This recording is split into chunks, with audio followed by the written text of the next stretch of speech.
Glória a Deus. Queridos, eu queria começar nessa noite fazendo uma pergunta para você.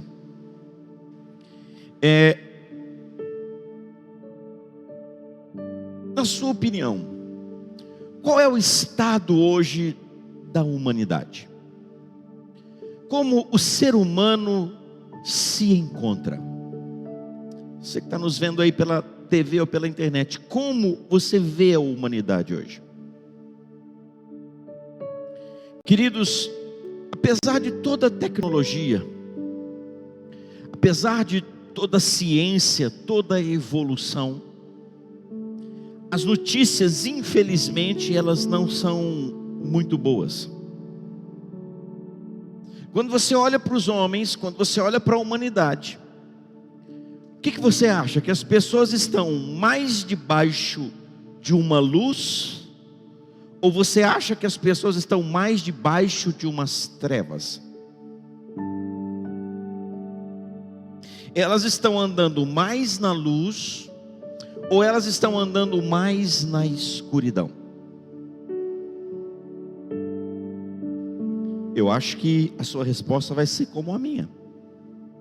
Nós estamos vendo hoje a humanidade, como eu disse, apesar de toda a ciência, toda a tecnologia, toda a evolução, mas o ser humano em si, cada vez mais ele tem andado na escuridão. E olha o que a Bíblia diz sobre isso. Nós vamos ler aqui alguns textos.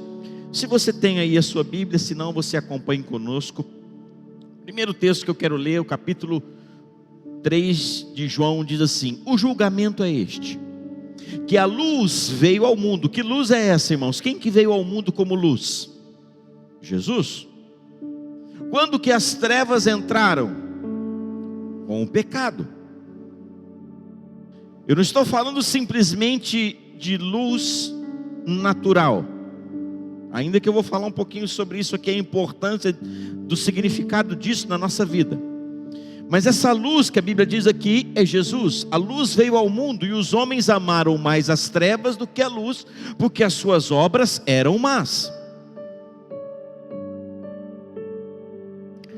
Atos capítulo 26, versículo 16, diz assim: mas levanta-te, firma os teus pés sobre os teus pés, porque por isso te apareci. Aqui é o Senhor falando com o apóstolo Paulo. Até então não era Paulo, era Saulo, que havia se convertido, para te constituir ministro e testemunha, tanto das coisas em que me viste, como daquelas pelas quais te aparecerei ainda. Verso 17: livrando-te do povo dos gentios, livrando-te do povo e dos gentios para os quais eu te envio, para lhes abrires os olhos e os converterdes das trevas para a luz, e da potestade de Satanás para Deus, a fim de que recebam eles remissão de pecados e herança entre os quais são santificados pela fé em mim.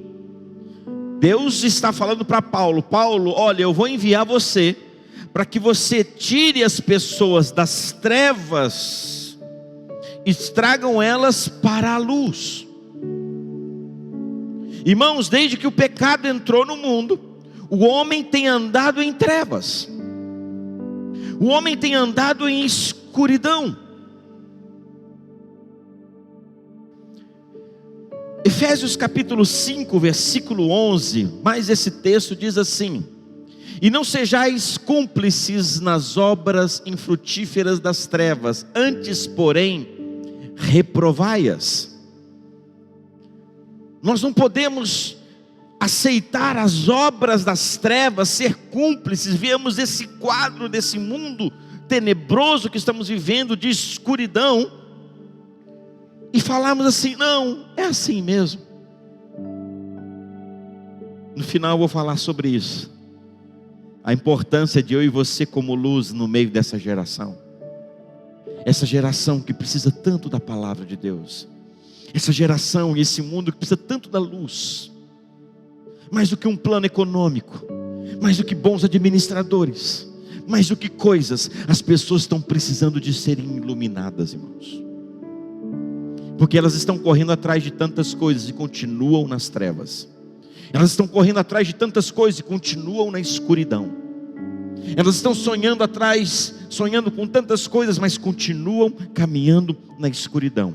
1 João capítulo 5, versículo 19 diz assim: sabemos que somos de Deus e que o mundo inteiro jaz no maligno.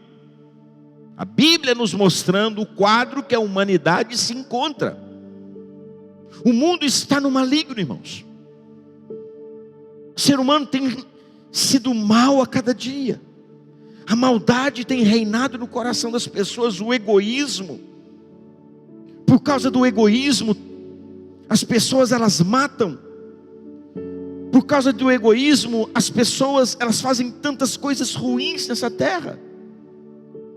Quanta gente morreu nessa pandemia por causa do egoísmo, por poder, por glória, pelo nome, por dinheiro. Quanta gente morreu.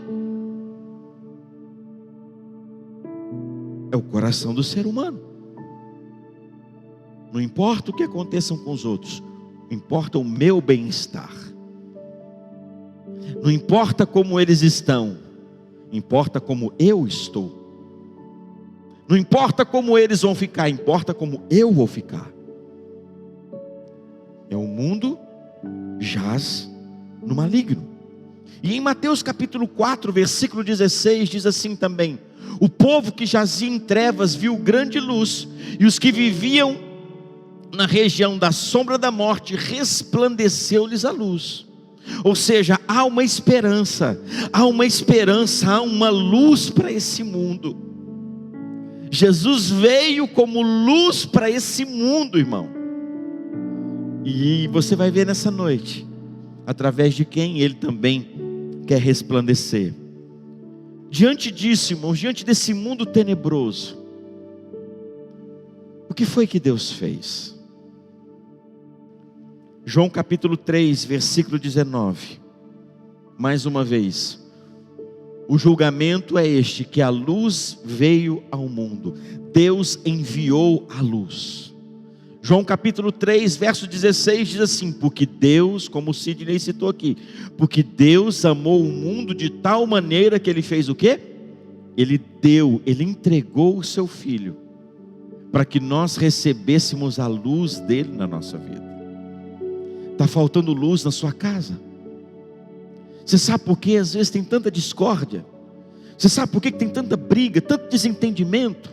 Pais contra filhos, filhos contra pais, irmãos contra irmãos, esposos, cônjuges contra cônjuges, homens contra mulheres, vizinhos, familiares, tanta discórdia, tanta divisão, porque falta luz.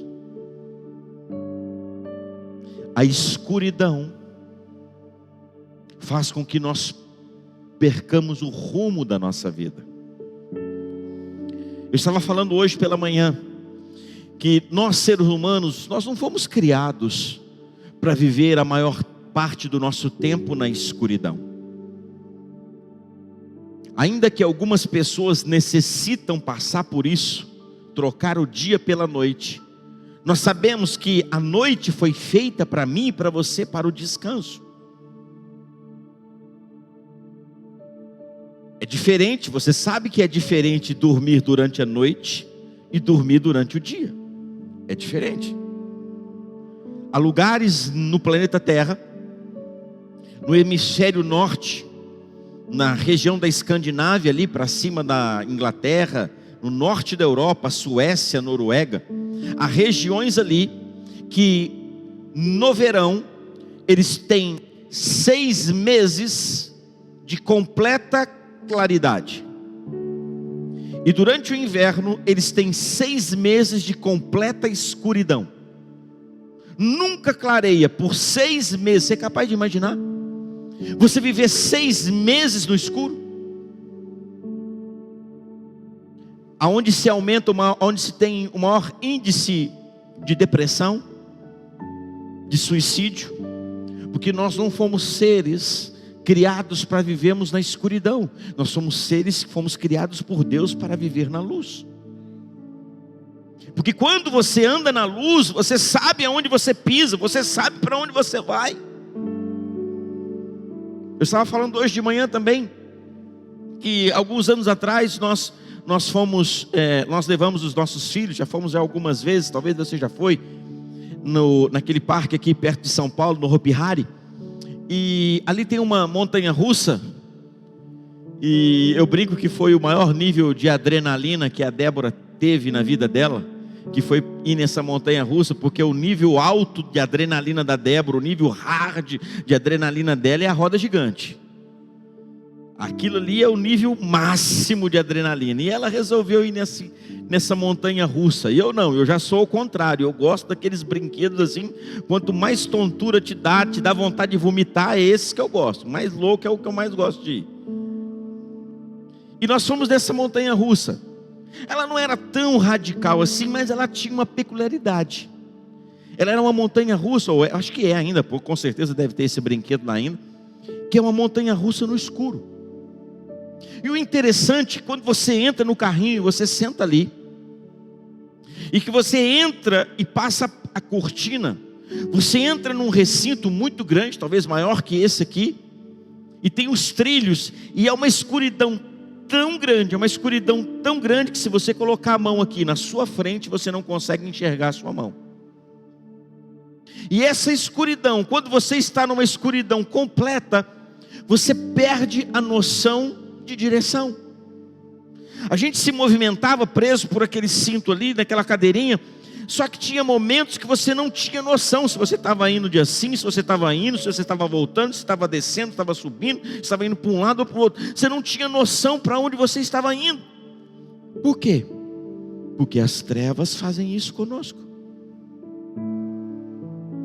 Muita gente não sabe para onde está indo, não sabe o que vai ser da vida dela.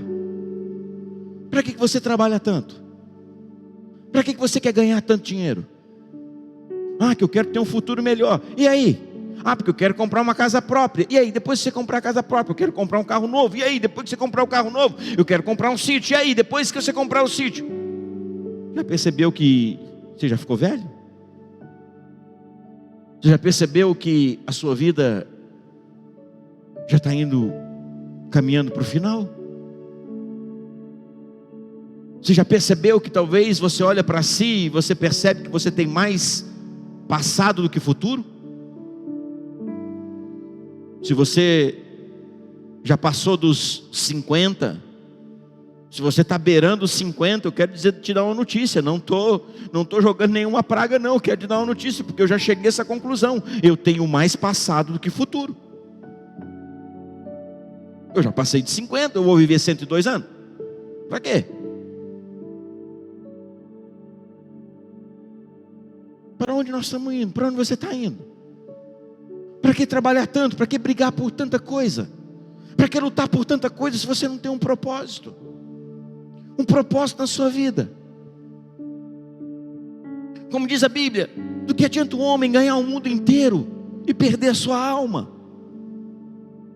De que adianta conquistar tanta coisa e perder a sua paz? Não adianta. Às vezes a gente olha para o quadro da humanidade e a gente se depara com as pessoas muitas vezes questionando por que Deus permite determinadas coisas. Não, querido, Deus não permite determinadas coisas, somos nós que escolhemos. A Bíblia diz assim, olha, Deus enviou a luz, mas os homens amaram mais as trevas do que a luz. Deixa eu te contar uma experiência, na verdade não é uma experiência, deixa eu te contar uma história. Talvez não, você nunca me ouviu falar isso aqui, é a primeira vez que eu vou falar. Conta-se uma história, não sei se é verídica ou não, de um homem que cometeu um crime, ele cometeu um assassinato, no século passado. E por cometer esse assassinato, ele foi condenado à morte. Ele foi preso, e o dia do seu enforcamento já estava marcado. Ele ia ser enforcado tal dia. A população daquela cidade correu para o governador, ele estava preso, correu para o governador e pediu para o governador que o perdoasse. e insistiram com o governador para que o governador desse a ele mais uma chance, para que ele pudesse viver. E devido a tamanha insistência, o governador decidiu acatar e decidiu perdoá-lo. E ele disse assim: eu vou até lá à prisão e vou levar a ele uma carta de perdão. E pegou essa carta e colocou: porém eu vou como um pastor. E colocou a carta dentro da Bíblia e foi até aquela prisão. Quando ele chega naquela prisão, ele é anunciado aquele homem que estava preso, que estava condenado à morte, que poucos dias depois iria morrer. E disseram assim para ele: olha, tem um pastor aí, que na verdade era o governador, que quer falar com você. E ele disse assim: manda esse homem embora. Eu não quero falar com nenhum pastor. Eu não quero ouvir de Deus. Eu não quero ouvir nada da Bíblia. Peça para esse homem ir embora. Eu não quero falar com ninguém. O encarregado daquela prisão foi lá e falou para o governador: olha, ele não quer falar com o Senhor. O governador então foi embora. Aquele homem então chega para aquele rapaz e fala assim para ele: ei, você sabe quem que era aquele pastor que estava aqui?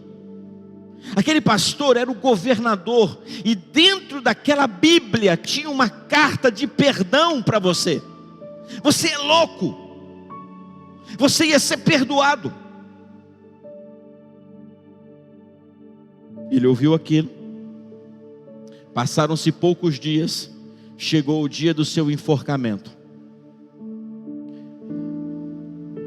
As pessoas da cidade estavam ali, o cenário estava armado para ele ser enforcado. E antes do seu executor o executá-lo ali pela forca, ele pediu a palavra.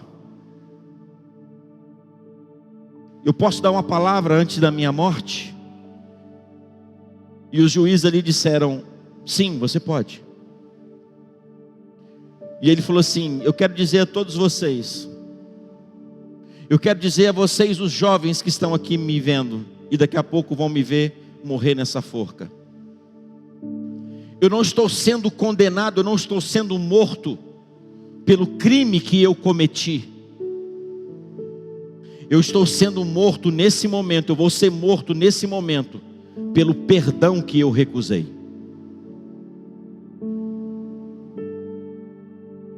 Porque Deus enviou a luz ao mundo, mas os homens amaram mais as trevas do que a luz.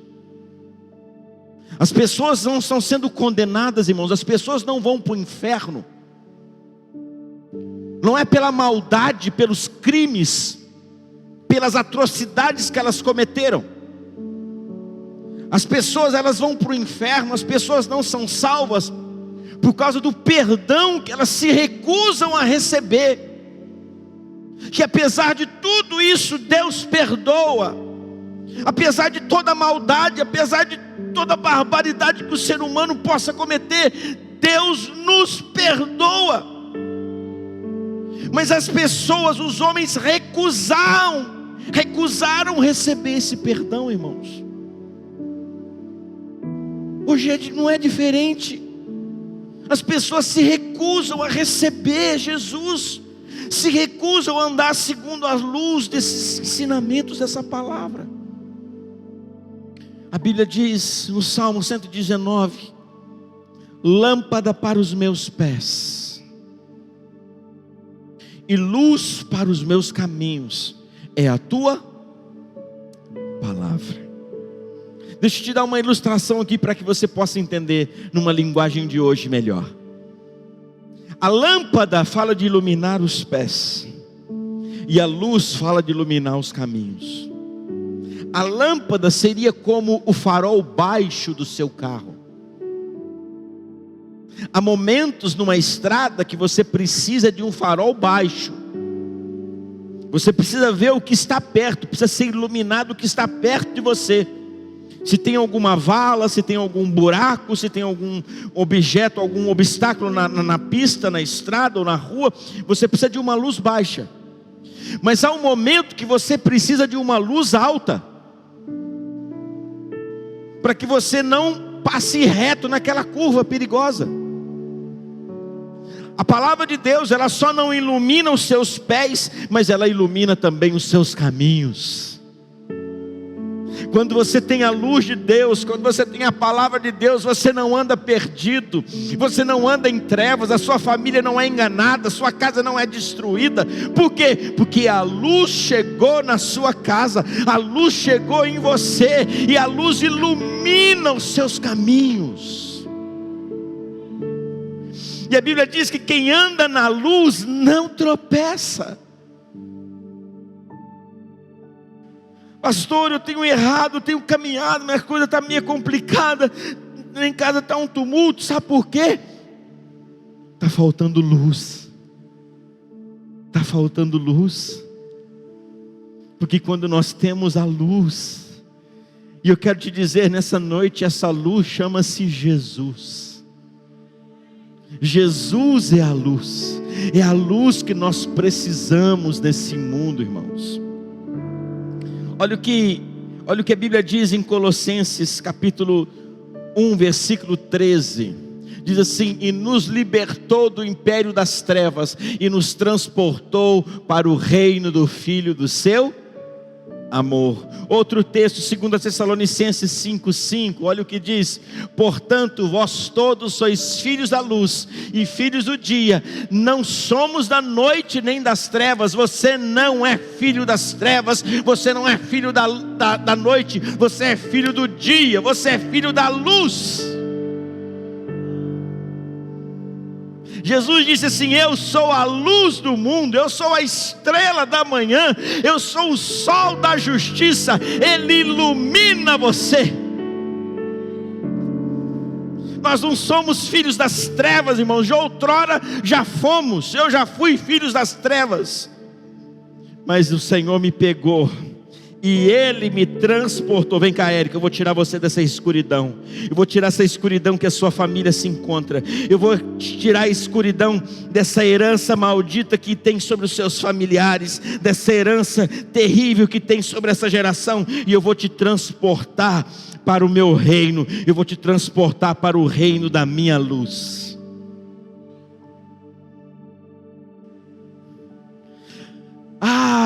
Pastor, o senhor é especial? Não, querido, eu só fiz uma coisa. Eu só disse sim para ele. Eu estava como esse jovem dessa ilustração que eu contei aqui para você. Eu estava condenado à morte, mas um dia esse homem veio com uma carta de perdão para mim. Em vez de eu expulsá-lo, falar eu não quero não, eu decidi receber essa carta de perdão.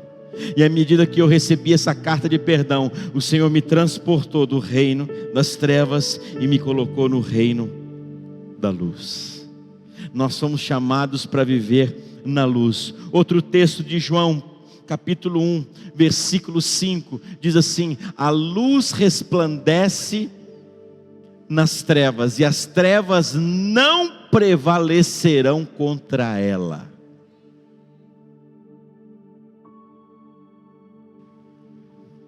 João 8, verso 12, olha o que diz a Bíblia. De novo, falava Jesus dizendo: eu sou a luz do mundo, quem me segue não andará nas trevas, pelo contrário, terá a luz da vida.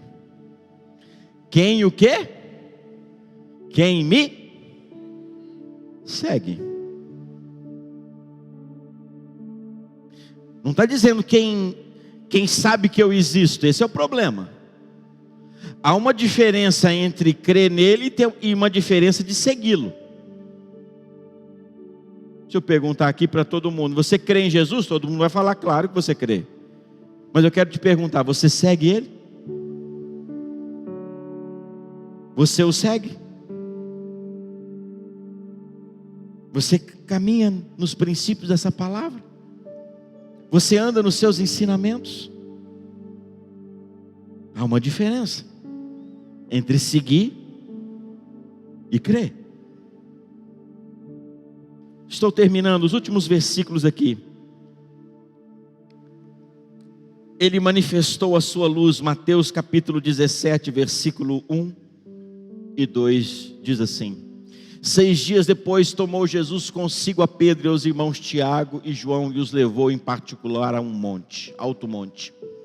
E foi transfigurado diante deles, e o seu rosto resplandeceu como o sol, e as suas vestes tornaram-se brancas como a luz. Preste atenção nisso aqui. Essa luz que Deus permitiu que resplandecesse através do rosto e das vestes de Jesus, essa luz sempre existiu dentro dele. É que nesse exato momento aqui, Deus permitiu que essa luz se manifestasse do lado de fora, aquilo que ele sempre foi por dentro. Conosco é assim, irmãos. Quando o Senhor te transportou do reino das trevas e te trouxe para o reino da luz, há uma luz aqui dentro de você. Olha Mateus capítulo 5, versículo 14. O que Jesus disse? Vós sois, quem que está dizendo? Vós. Coloca assim, a mão no seu coração, diga assim, eu. Ele está dizendo para mim e para você.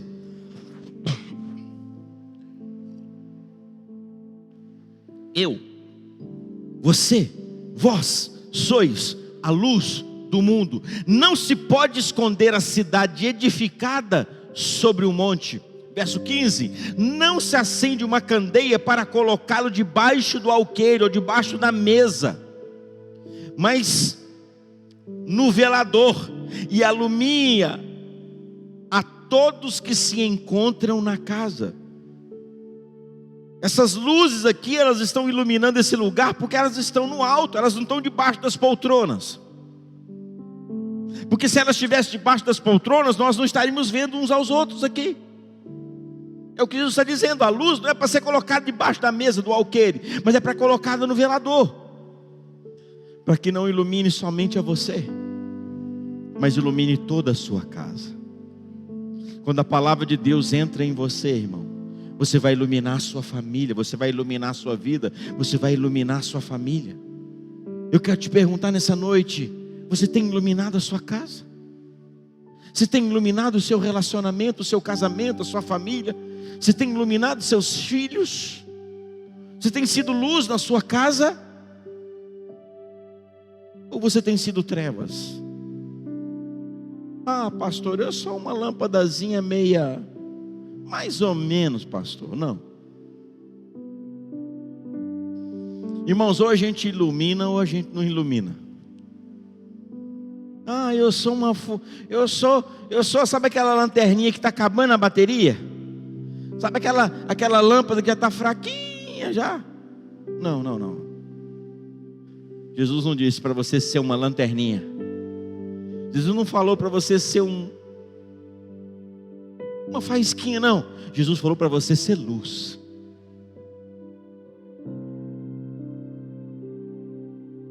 Somos nós quem determinamos. Vem cá, Zé, deixa eu dar um exemplo aqui. Vai lá no botãozinho daquela lâmpada lá. Aqui, isso aqui vai servir como exemplo para mim e para você. Pessoal da câmera, vê se consegue me pegar aqui, ó. Corta aí, Zé. Isso. Está vendo isso aqui, ó? Aqui tem um potencial tremendo aqui nessa lâmpada. Isso aqui tem um potencial tremendo. A força, a luz que a Bíblia diz que há em nós é Jesus, irmãos. O que vai determinar o quanto nós iluminamos ou não é a intensidade que nós damos a Ele. Põe só um pouquinho, Zé. Não, só menos um pouquinho. Aí. Quase, está vendo? Quase não está dando. Mais um pouquinho só. Olha aí, aumentou um pouquinho. Mais um pouquinho. Agora põe no máximo.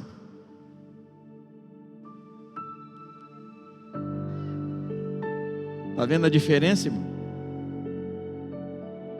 A mesma lâmpada.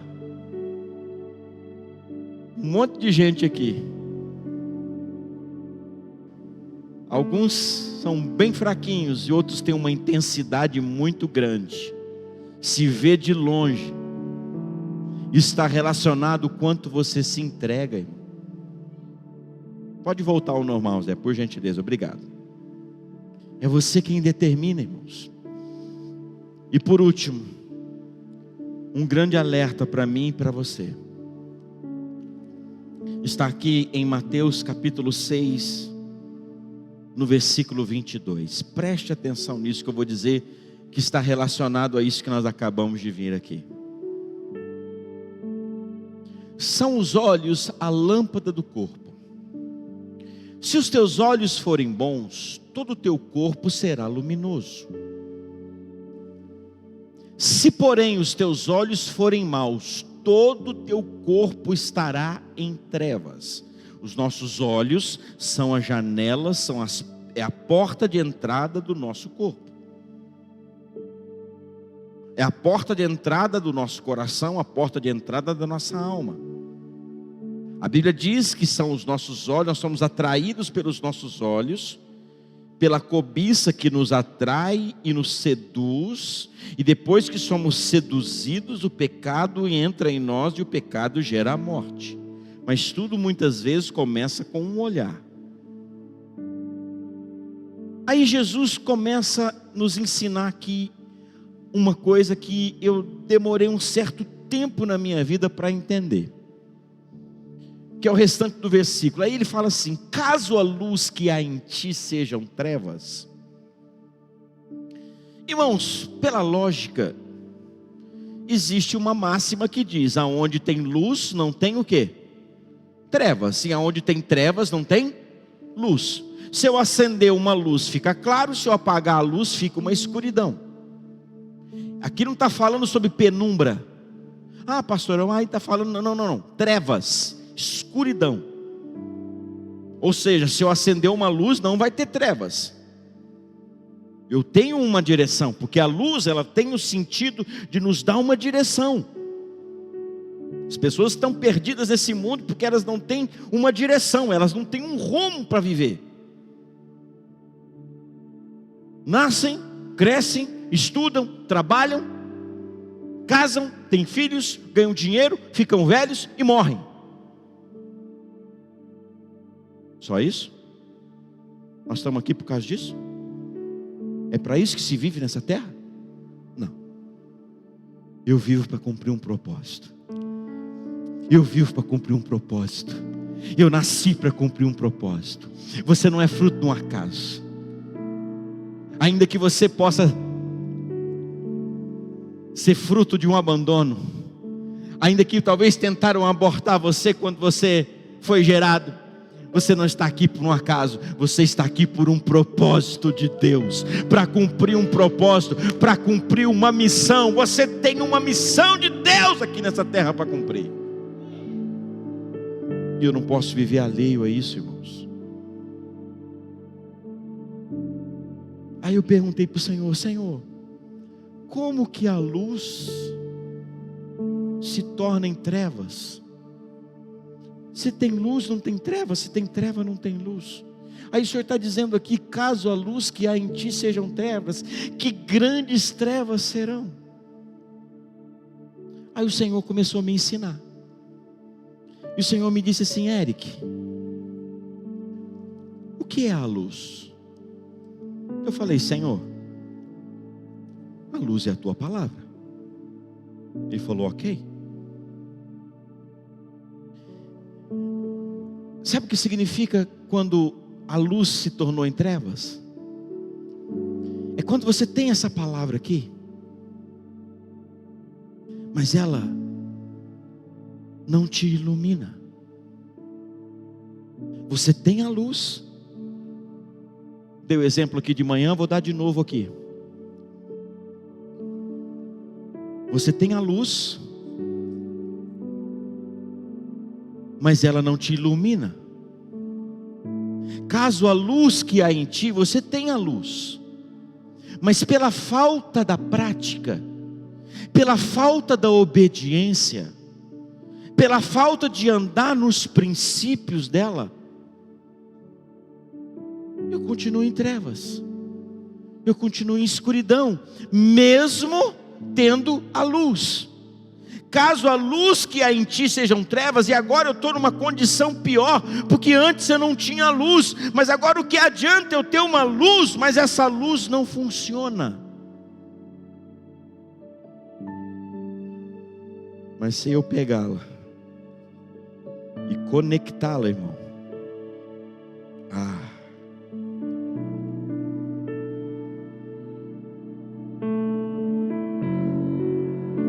ela passa a me iluminar. É isso que a Bíblia nos ensina. Essa palavra aqui, queridos, ela precisa ser uma realidade na nossa vida. Isso aqui não é um livro para você guardar lá na sua estante, na sua cabeceira. Esses ensinamentos não é para você deixar aberto no Salmo 23, no Salmo 91, talvez a sua casa aí, você tem lá aberta no Salmo 91 e fica lá, a parte está até amarelada. Mas vive uma pé de guerra dentro de casa, vive no pecado, vive nas coisas erradas. Não. Isso aqui é para ser praticado, irmãos. Porque essa palavra é a luz que nós precisamos. Amém? Feche os seus olhos.